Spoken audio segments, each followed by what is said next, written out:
With the Major League season officially getting underway tomorrow with the Dodgers and the Padres, the Toronto Blue Jays find themselves in a bit of a pickle when it comes to pitcher injuries. So we'll have that on this episode of Jays Digest, as well as the opening day starter situation. That has been resolved, so we'll have that and much more coming up next.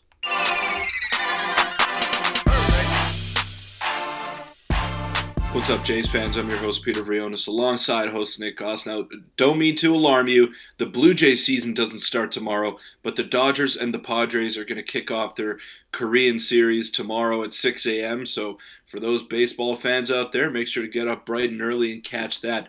But Nick, the Blue Jays season is 9 days away. We weren't sure what to expect coming into the year, and we weren't sure who was going to be the opening day starter, considering the Kevin Gausman injury. We haven't seen him in spring training, but that seems to have been resolved. But first, before we get into the video, I want to thank Nick for holding it down these past couple of days. Been really busy. Had some personal stuff, so thanks to Nick for holding it down and holding the fort. But Nick, I'm back, and some big news to discuss today. Tons of news. Before we get into it, a quick reminder, hit the subscribe button. We're approaching 12,000. We're super close, so make sure to do that if you're excited for opening day, which I guess technically is tomorrow if you're a Dodgers or Padres fan. But Peter, let's just get into it, and it's getting a little bit ridiculous now. I mean, the injuries have been obviously plaguing the Jays all, I guess, spring training, which is something that we did not say last year as the pitchers stayed very healthy. And today we got some big updates, so I'm just going to go through and kind of rapid fire them. So Hazel May tweeted this. Jordan Romano is dealing with some right elbow inflammation. He's going to get the injection today, down from throwing for 3 days, and then ramp back up. No structural issues. And then we also have Eric Swanson, who's now dealing with an injury with right forearm tightness, MRI. Again, no injury or inflammation, but not feeling great. Not going to throw for a couple days, and then he'll get back at it. Hopefully we got a week left and kind of see how he bounces back. And then Joey Votto is looking good after his great debut and his one at bat. But Peter, I mean, the tweet kind of came out from Keegan Matheson just highlighting everything I just said. So basically, Jordan Romano and Eric Swanson are injured. We know that Kevin Gausman is also kind of injured as well, but no structural damage. But again, who knows? And their ability to potentially pitch in opening day is a little bit in jeopardy now. But let's be very clear. They're not going to be serious injuries. It's going to hold them out for weeks. But with 9 days left, it's going to be tight regarding them getting back into opening day roster on 28th of March. Well, we hope not. We hope that it's not serious. And obviously, the MRIs are showing nothing structurally wrong with Jordan Romano or Eric Swanson, but those are two big-time arms. And Yes. You're talking about importance. That's your eighth and ninth inning guy right there. You know, that's your closer and your premier setup man who are probably not going to be ready to go on opening days. So I think the Blue Jays are erring on the side of caution over here. But at the same time, I mean, this is starting to get a little bit ridiculous in terms of injuries. And the Jays were so lucky last year. They were so lucky in terms of injuries last year where none of their starters were out for extended periods of time. None of their relievers were really out for much longer either. Obviously, Eric Swanson had that injury mid-season, but he was back in about 15 days. So the Blue Jays were very lucky last year to have all of their arms available and at their disposal at all times. But this year, it's looking like it's not going to be the same run of luck, and they're going to be shorthanded going into the season. So who's going to step up? Are we going to see Nate Pearson make the team out of spring training? Probably now that Eric Swanson and Jordan Romano won't.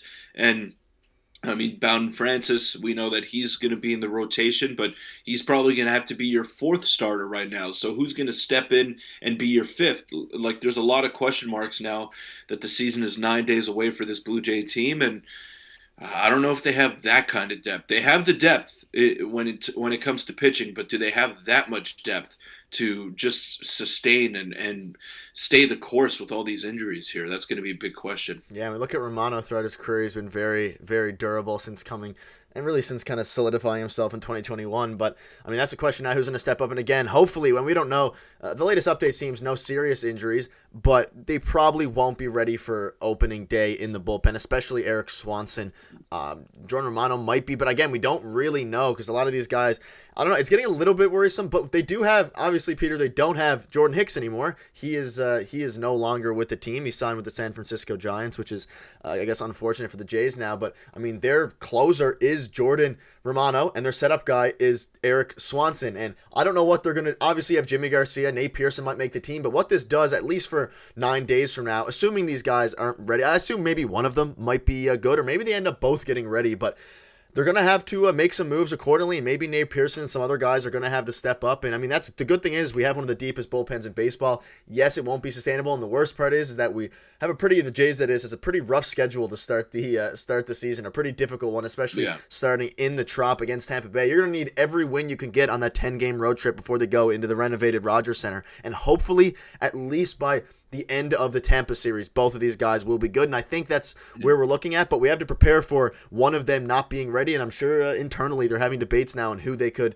bring up to the team, whether that's maybe Yariel Rodriguez takes a bigger role faster than they expected. Like, I don't know at this point, but Nate Pearson has definitely a good shot, but there's some other ones as well who have been impressing.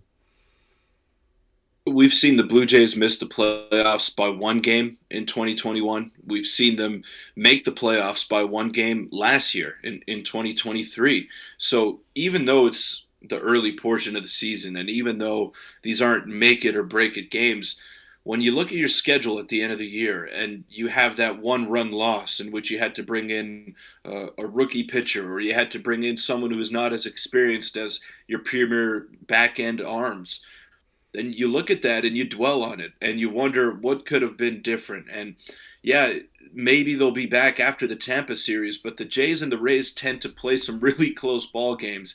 And in those close ball games, you could use a guy like Jordan Romano. You could use a guy like Eric Swanson. And if they were healthy, I'm sure they would have pitched 3 out of the 4 games in that series. So that 10-game road trip, it's not like it's against some scrub teams. They're playing the Tampa Bay Rays, they're playing the Houston Astros, and then the New York Yankees in Yankee Stadium. So it doesn't get any easier for this Blue Jay team. They're going to have to hit the way that they've been hitting lately in spring training if they want to just stay the course through that early portion of the season. It's going to be tough. It's going to be really hard, and that 10-game stretch could make or break their season. So hopefully this is just precautionary for the Blue Jays. There's still 9 days away of the regular season, so they have time to figure things out and get these arms healthy and up and running again. But still, like, if they can't go on opening day, then it is cause for concern, absolutely. Yeah, and we're going to keep you guys updated, obviously, with that. And one piece of news before I wrap up is Berrios was named the starter, the opening day starter, that is, in the light of Gausman's injury. And he seems to be progressing well, Kevin Gausman, that is. I believe he's throwing a 70-pitch simulated game today or tomorrow. So he should be good, but he's not going to be ready for opening day. So they named Jose Berrios the Hound on the mound to pitch on opening day. And hopefully, Peter, this one goes better than his last one in 2022. But, I mean, this is what he had to say about it. He embodies what we're talking about. This is what John Schneider said. Durability, teammate professionalism. I was thrilled to give him the news this morning. And I'm perfectly fine with this because realistically, give Gausman the extra couple days, whether he pitches in the third game, the second game, or maybe they hold him out a little bit longer. Berrios is a very good starter. Chris Bassett could have been another one. Even Kikuchi, no matter who they named, I would have been happy, aside from, I guess, Bowden Francis wouldn't make much sense. But I'm happy with this. Give him another chance, especially after how sour it was in 2022 in the Rogers Center when he went 1/3 of an inning, giving, I think, 7 or 8 runs. Let's just hope he can avoid the starter's curse again, because we saw Alek Manoah, he got bit by the starter's curse, and then Jose Berrios the year before that. So let's just hope it's not a reoccurring theme here. And he's going to be so crucial for this Blue Jays team in this entire season. I mean, he's very durable. He's shown that in the course of his career, and I'm just looking forward to seeing him perform and seeing what he can do out there, being a featured guy in this rotation again. Yeah, going to be super exciting. And Peter, very, very close to opening day. I feel like the time has absolutely flown by in the offseason. Blake Snell just signed with the Giants. I mean, the Giants got everyone the Blue Jays, in theory, would have wanted. But that'll wrap it up. Let us know what your thoughts are on all this, and are you concerned about all these injuries? Let us know. If you want to check out a video from a couple days ago, click on your screen now, and we'll see you tomorrow.